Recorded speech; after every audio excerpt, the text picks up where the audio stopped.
جنت میں ایک محل ایسا ہے جس کے اندر سے اس کا باہر نظر آتا ہے اور باہر سے اندر۔ ابو الموسیٰ اشعری نے پوچھا کہ یا رسول اللہ صلی اللہ علیہ وسلم، یہ کس کے لیے ہے؟ فرمایا تیرے لیے اور اس کے لیے جو کھانا کھلائے اور اللہ پاک کے حضور رات کو کھڑا رہے جبکہ لوگ سوتے ہوں۔ سبحان اللہ۔ رسول پاک صلی اللہ علیہ وسلم نے ارشاد فرمایا، جب تو بیمار کے پاس جائے تو اس سے اپنے لیے دعا کی طلب کر۔ بیمار کی دعا ایسی ہے جیسے ملائکہ کی دعا۔ فرمان مصطفیٰ صلی اللہ علیہ وآلہ وسلم، اللہ پاک کو یہ بات پسند ہے کہ بندہ ہر نوالے اور ہر گھونٹ پر اللہ پاک کا شکر ادا کرے۔ رسول پاک صلی اللہ علیہ وآلہ وسلم نے ارشاد فرمایا، جس نے چھینک مارتے ہی الحمدللہ کہا اسے پیٹ کی بیماری نہ ہوگی۔ رسول پاک صلی اللہ علیہ وآلہ وسلم نے فرمایا کہ اللہ تعالیٰ ماں باپ کو ستانے کا گناہ نہیں بخشے گا۔ نبی کریم صلی اللہ علیہ وآلہ وسلم نے فرمایا، میں نے اللہ تعالیٰ سے دعا کی کہ یا اللہ پاک میری امت کے لیے اس کے سویرے کے کاموں میں برکت عطا فرما۔ دعا کرتے ہوئے اپنے آنسوؤں کو نہ روکا کریں، ان آنسوؤں کو بہنے دیا کریں، کیونکہ ان بہتے ہوئے آنسوؤں میں بھیگی ہوئی دعائیں ہی آپ کے دل کو سکون پہنچائیں گی اور آپ کے زخموں کو اندر سے بھر دیں گی۔ اللہ پاک کے سامنے اپنا دل مکمل کھول کر رکھ دیا کریں، وہ سننے والا ہے، بس ایک وہی تو سنتا ہے۔ بے شک میرا رب دعاؤں کا بہت سننے والا ہے۔ بے شک ٹھنڈے پانی سے کبھی مت نہاؤ، کیونکہ انسان کے جسم کو ٹھنڈا پانی ضعیف بنا دیتا ہے، پر جب گرم پانی سے نہاؤ تو ٹھنڈے پانی سے پاؤں دھو لیا کرو، یہ عمل بیماریوں کو دور کرتا ہے۔ آیت الکرسی ایک خدائی تالا۔ کسی گاؤں میں ایک بندہ تھا، اس کی بڑی خوبصورت اور نسلی بھینسیں تھیں۔ اکثر رات کو ایک چور اس کی حویلی میں بھینس چوری کرنے کی نیت سے آتا، لیکن وہاں پر کچھ دیکھ نہ پاتا، لیکن صبح جب اس کی حویلی میں جاتا تو بھینسیں وہیں موجود ہوتی۔ وہ یہ دیکھ کر بڑا حیران ہوتا۔ ایک دن اس چور نے بھینسوں کے مالک سے حیران ہو کر پوچھا، تمہاری بھینسیں بالکل محفوظ ہیں، چوری نہیں ہوتی؟ گاؤں میں تو اکثر لوگوں کی چوریاں اور جانور لوگ لے جاتے ہیں۔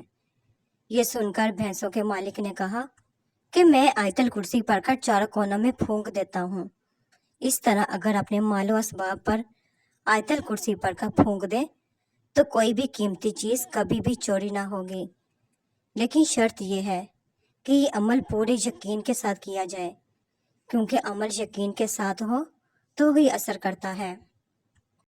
حضرت امام جعفر صادق علیہ السلام فرماتے ہیں، اللہ تعالیٰ کے انبیاء میں سے ایک نبی نے غم کی شکایت کی تو اللہ پاک نے اسے انگور کھانے کا حکم دیا۔ نبی پاک صلی اللہ علیہ وآلہ وسلم نے ارشاد فرمایا، مومن کا مرض اس کی خطاؤں کا کفارہ ہوتا ہے۔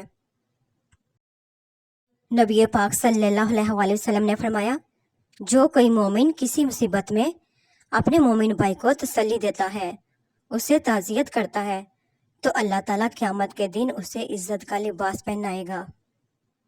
رسول پاک صلی اللہ علیہ وآلہ وسلم نے ارشاد فرمایا، جو بغیر علم کے لوگوں کو فتویٰ دے اس پر فرشتے لعنت کرتے ہیں۔ رسول پاک صلی اللہ علیہ وآلہ وسلم نے ارشاد فرمایا، اگر لوگوں کو معلوم ہو جائے کہ عشاء اور صبح کی نماز کی کتنی فضیلتیں ہیں تو اگر گھٹنوں کے بل آنا پڑتا تو پھر بھی آتے۔ موت کو بھی موت آ جائے گی۔ رسول اللہ صلی اللہ علیہ وسلم کا بیان ہے، جب جنتی جنت میں اور دوزخی دوزخ میں چلے جائیں گے تو موت کو مینڈے کی شکل میں لایا جائے گا، یہاں تک کہ اسے جنت اور دوزخ کے درمیان لٹا کر ذبح کیا جائے گا۔ اس کے بعد ایک منادی کرنے والا کہے گا، اے جنت والو اب موت نہیں آئے گی، اے دوزخ والو اب موت نہیں ہے۔ اس اعلان سے اہل جنت کی خوشیوں میں مزید خوشی کا اضافہ ہوگا اور اہل دوزخ کے غموں میں مزید غم کا اضافہ ہوگا۔ ایک شخص نے حضرت امام زین العابدین علیہ السلام سے دریافت کیا کہ ہمیں اپنے مخالفین پر کیوں فضیلت ہے جبکہ ان میں بھی کچھ لوگ خوبیوں کے مالک ہیں۔ امام علیہ السلام نے اس کے چہرے پر ہاتھ پھیرا اور فرمایا کہ دیکھو، اب تمہیں دونوں کا فرق نظر آ جائے گا۔ جب اس نے مسجد میں ان لوگوں پر نظر کی تو کہنے لگا کہ میں آپ پر قربان، مجھے پہلی حالت پر پلٹا دیجیے۔ مجھے تو مسجد میں ریچھ، بندر اور کتوں کے علاوہ کچھ نظر نہیں آتا۔ آپ علیہ السلام نے اس کو پہلی ہی حالت پر پلٹا کر فرمایا، یہ ہیں ہمارے دشمنوں کی اصل شباہتیں۔ دعا کی اہمیت۔ فرمان الہی ترجمہ، اور تمہارے رب نے فرمایا ہے، مجھ سے دعا مانگا کرو، میں تمہاری دعاؤں کو قبول کروں گا۔ رسول اللہ صلی اللہ علیہ وآلہ وسلم کا ارشاد گرامی ہے کہ دعا ہی عبادت ہے۔ جو اللہ پاک سے نہیں مانگتا، اللہ پاک اس سے ناخوش ہوتا ہے۔ تمہارا رب بڑا ہی حیا و کرم والا ہے۔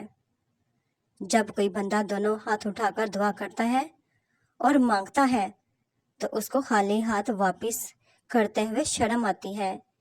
جو اللہ پاک سے سوال کرتا ہے تو اس کو اللہ پاک ان 3 چیزوں میں سے ایک ضرور دیتا ہے۔ اس چیز کو عطا فرماتا ہے جو وہ مانگتا ہے، یا اس سے بہتر کوئی چیز دیتا ہے، یا اس کے ذریعے سے کوئی آنے والی مصیبت دور کر دیتا ہے، یا اس کے لیے دعائے آخرت میں ذخیرہ کر دی جاتی ہے۔ حضرت عبداللہ بن مسعود رضی اللہ تعالیٰ عنہ سے روایت ہے کہ رسول پاک صلی اللہ علیہ وآلہ وسلم نے 3 بار فرمایا، سنو، بہت زیادہ بحث و تکرار کرنے اور جھگڑنے والے ہلاک ہو گئے۔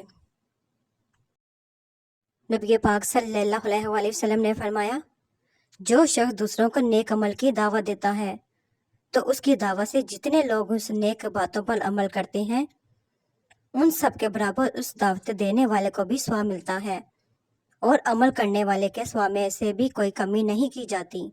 اور جو کسی گمراہی و ضلالت کی طرف بلاتا ہے تو جتنے لوگ اس کے بلانے سے اس پر عمل کرتے ہیں ان سب کے برابر اس کا گناہ ہوتا ہے، اور ان کے گناہوں میں بھی کوئی کمی نہیں ہوتی۔ رسول اللہ صلی اللہ علیہ وآلہ وسلم نے فرمایا، اللہ پاک کے ذکر کے علاوہ زیادہ بات مت کرو، کیونکہ اس سے دل میں سختی پیدا ہوتی ہے، اور جس کے دل میں سختی ہوتی ہے وہ اللہ پاک کی رحمت سے بہت زیادہ دور ہوتا ہے۔ رسول پاک صلی اللہ علیہ وآلہ وسلم نے ارشاد فرمایا، تم قیامت کے دن سب سے بدترین شخص اس کو پاؤ گے جو دوغلا ہے، ادھر لوگوں سے کچھ بات کرتا ہے اور ادھر لوگوں سے کچھ بات کرتا ہے۔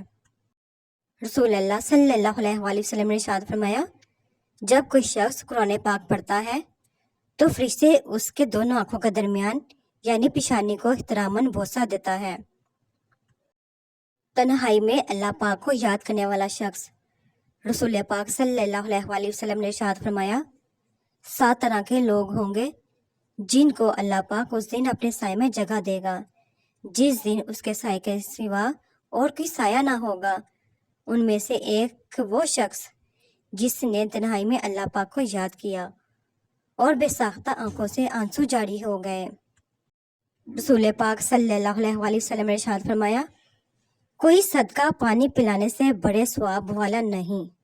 Thanks to watch my video, please subscribe my channel, like کریں، شیئر کریں اور کمنٹ سیکشن میں مجھے ضرور بتایا کریں کہ آپ کو میری ویڈیوز کیسی لگتی ہیں۔ اللہ پاک آپ کو تمام برے کاموں، بری باتوں، برے لوگوں سے محفوظ فرمائے، آمین۔